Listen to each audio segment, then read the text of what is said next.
राजा जी। का हो? अरे कहाँ जाते हो? थोड़ा ना तनी घूम आई। अरे घूम का आईबा देखत हो इतना तेज बारिश होत तो है कुछ देखाला कि ना हो? का देखाला का सुना ई बरसिया में कहाँ जेबा यहाँ वा बीतावा राजा दिनवा बीतावा राजा दिनवा घूंघटा के यार में बीतावा राजा दिनवा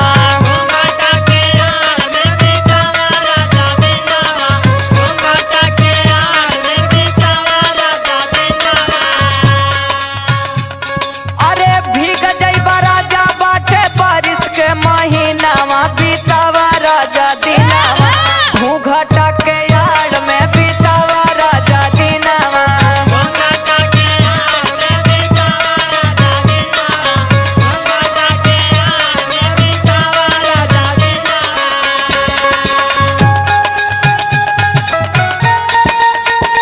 जियो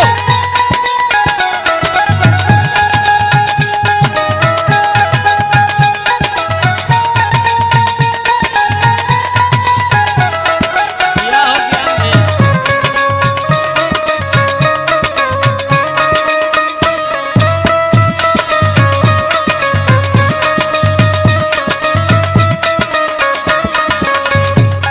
ई बतावा तोहू के समझावे पड़ी तू तो खुद ही समझदार बड़ा हो। अरे अब थक गए है बहुत। सुना सुनावा अरे बड़ा समझदार पिया का हम समझाई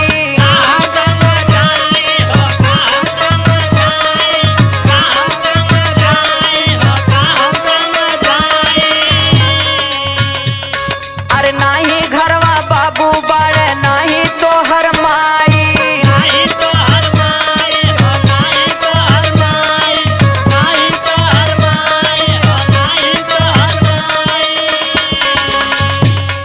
अरे बार बार आवे नाही आई सन सीजनवा बीतावा राजा दिनवा हो घूंघटा के यार में बीतावा राजा दिनवा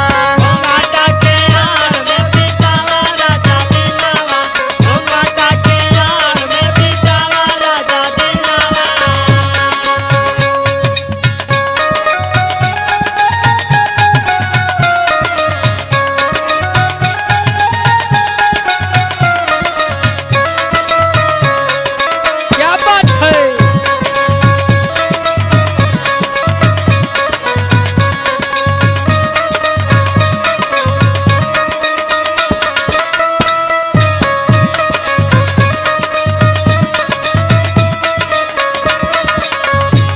अब बतावा तुमसे न कहा तो कैसे कहा भो तनी बर्दाश्त करा।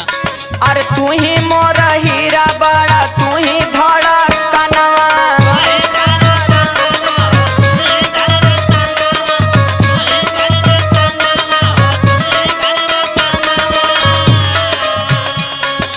काहे नहीं मानेला तू हमारो कहनावा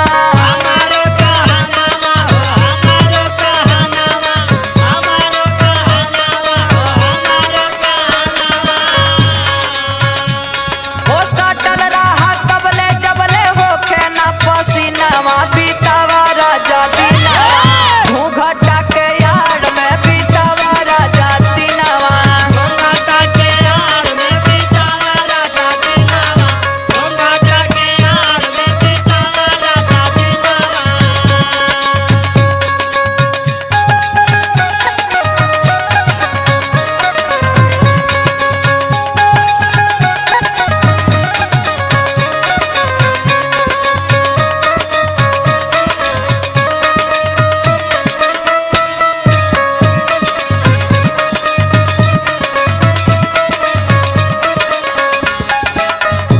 ए मुन्ना मतलबी राजा हो मुन्ना मतलबी पिया माना मोरा बतिया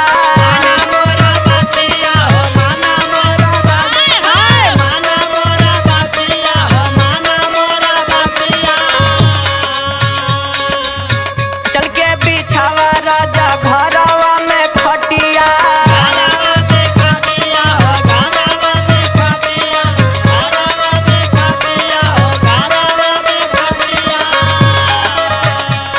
हो सिनवा से हम